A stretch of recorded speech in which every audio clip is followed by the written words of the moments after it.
Right. సరే అయితే ప్రస్తుతం ఒక 2 రోజుల నుంచి మనం చూస్తున్నాము విశాఖ స్టీల్ ప్లాంట్ అంశం ఏదైతే ఉందో ఆ ప్రమాదం వెనక ఏదైనా కుట్ర దాగి ఉందా అనిపిస్తోంది. అంటే ఇటు విపక్షాలు కూడా ఎవరి ఆరోపణలు వారు చేస్తూ దానికి ఒక రాజకీయ రంగు పులుముతున్నారు. అసలు విశాఖ స్టీల్ ప్లాంట్ ప్రైవేటీకరణ ఆపే క్రమంలో అంటే పోరాటం ఏ విధంగా జరగాల్సి ఉంది అంటారు రాజకీయాలకు అతీతంగా? ఎస్ అండి, విశాఖ స్టీల్ ప్లాంట్ ఇది one of the world class steel plants on the earth. ఇప్పుడు సౌత్ కొరియా చూసుకున్నా, ఇటు జపాన్ చూసుకున్నా, చైనా చూసుకున్నా, అమెరికా, యూరోపియన్ ఏ కంట్రీలో, ఈవెన్ ఇండియాలో స్టీల్ ప్లాంట్ చూసినా ఒక అత్యాధునిక టెక్నాలజీ అక్కడ ఉంది. మరి ఆ స్టీల్ ప్లాంట్లో ఇది ప్రమాదం జరగడం, ఈ దుర్ఘటన జరగడం వెనకాల ఏదైనా కుట్ర ఉందా అన్నట్టు కొన్ని పక్షాల నుంచి మనకు వస్తుంది. కాకపోతే ఈ ప్రమాదం ఎందుకు జరిగింది అనేది మొదట చెప్పి తర్వాత దీని మీద రాజకీయాలు, అసలు ఆ స్టీల్ ప్లాంట్ బతికించుకోవాలా, ఏం చేసుకోవాలో నేను చెప్తాను. అసలు దీని వెనకాల ఏదైనా కుట్ర ఉందంటే అక్కడ ఏంటంటే కార్మిక సంఘాలు వీళ్ళు ఆరోపణ చేసేది అక్కడ ఉన్న లోపల ఆల్రెడీ రిటైర్డ్ ఎంప్లాయీస్ కొంతమందితో నేను కూడా మాట్లాడడం జరిగింది. అసలు ఎందుకు ఈ ప్రమాదం కారణమవుతుందంటే అక్కడ ఏంటంటే రీసెంట్గా కొంతమందిని అక్కడ వాలంటరీ రిటైర్మెంట్ ఇవ్వడం, తర్వాత చాలా హైలీ ఎక్స్పర్ట్ ఎంప్లాయీస్ ఏంటంటే వాలంటరీ విఆర్ఎస్ తీసుకుని బయటకు వెళ్ళిపోయారు. ఎందుకంటే ఇది ఎప్పుడైనా ప్రైవేటీకరణ అయిపోతుంది, దీని మీద నెత్తి ఖడ్గం వేలాడుతుంది, ప్రైవేటీకరణ ఖడ్గం అని చాలా హైలీ ఎక్స్పర్ట్స్ అక్కడ వెళ్ళిపోయారు. తర్వాత చాలా సీనియర్ మోస్ట్ ఎంప్లాయీస్ ఏంటంటే రిటైర్మెంట్ వెళ్ళారు, వాళ్ళని రిప్లేస్ చేయలేదు. కాబట్టి ఏంటంటే ఎక్స్పర్టైజ్ లేక మేనేజ్మెంట్లో ఆ చేయవలసిన వాటిలో కొన్ని లేక కోఆర్డినేషన్ వల్ల ఆ ప్రమాదం జరిగిందని అయితే చెప్పవచ్చు. దాని వెనకాల ఎటువంటి కుట్రకోణం లేదు, ఎక్స్పర్టైజ్ లేకపోతేనే ప్రమాదం అయిపోతుంది. చూడండి, ఒకటి కరెంటు నీవు ఇష్టం వచ్చినట్టు మేనేజ్ చేయలేదు అనుకోండి, కరెంట్ షాక్ కొట్టినట్టు కొట్టిందనమాట. ఇప్పుడు ఇది జరిగింది, దాని వెనకాల ఎటువంటి కుట్రకోణం లేదు. కాకపోతే ఆ ప్రమాదం మేనేజ్మెంట్ ఎంప్లాయీస్లో ల్యాకింగ్ అనమాట, ఎక్స్పర్టైజ్. అందుకు వాలంటరీ రిటైర్మెంట్ చేయడం వల్ల ఎక్స్పర్టైజ్ బయటికి వెళ్ళడం, వేరే కంపెనీలకు వెళ్ళిపోవడం, అక్కడ నుంచి వెళ్ళిపోవడం అనేది ఉన్న చాలా హైలీ ఎక్స్పర్టైజ్ ఎంప్లాయీస్ రిక్రూట్మెంట్లు కూడా వైజాగ్ స్టీల్ ప్లాంట్లో లేవు. దీనికి ప్రమాదం, అందుకే అమాయకులు అక్కడ మరణించడం జరిగింది. అంతేకాని ల్యాక్ ఆఫ్ టెక్నాలజీ కాదు, అక్కడ ఎటువంటి కుట్ర ఉండడం వల్ల ఇదైతే జరగలేదు. ఇది నాకు తెలిసిన సమాచారం. మరి దీని మీద రాజకీయాలు చూద్దాం. ఇప్పుడు వైజాగ్ స్టీల్ ప్లాంట్ మళ్ళీ ఫోర్ ఫ్రంట్కి వచ్చింది డిస్కషన్. ఇది వైజాగ్ స్టీల్ ప్లాంట్ ప్రైవేటీకరణ అవుతుందా అంటూ.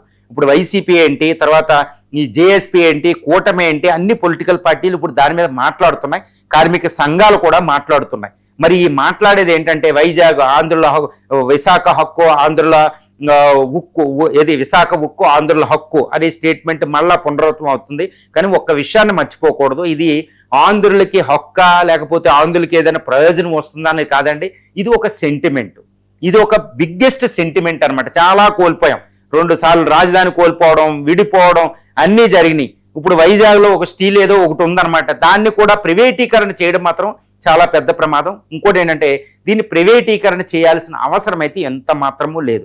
ఎందుకంటే వైజాగ్ స్టీల్ ప్లాంట్ నష్టాల్లో ఉంటుంది అని చెప్పే వాళ్ళకి మాత్రం ఎట్టి పరిస్థితుల్లో కుదరదు. ఎందుకంటే రీసెంట్గా అక్కడ అనకాపల్లి దగ్గర, నక్కపల్లి దగ్గర ఏమొచ్చిందండి, ఒక బిగ్గెస్ట్ స్టీల్ ప్లాంట్ వచ్చింది, ఒక బిగ్గెస్ట్ ఇన్వెస్ట్మెంట్ వచ్చింది లక్షల కోట్లతో. ఇది ఆర్సిలర్ మెటల్ వీళ్ళు తీసుకొచ్చారు అక్కడికి. మరి వాళ్ళు ఎందుకు పెడతారు steel plant, coastal based steel plant? అది ఎందుకంటే లాభాలు వస్తాయని, అది కూడా ప్రైవేట్ కంపెనీ, గవర్నమెంట్ కూడా కాదు. గవర్నమెంట్ ఏంటంటే డెవలప్మెంట్కి వెళ్తాయి, లాభాలు అనేది వెళ్ళదు, అనేది ప్రాఫిట్ అనేది ఉండదు.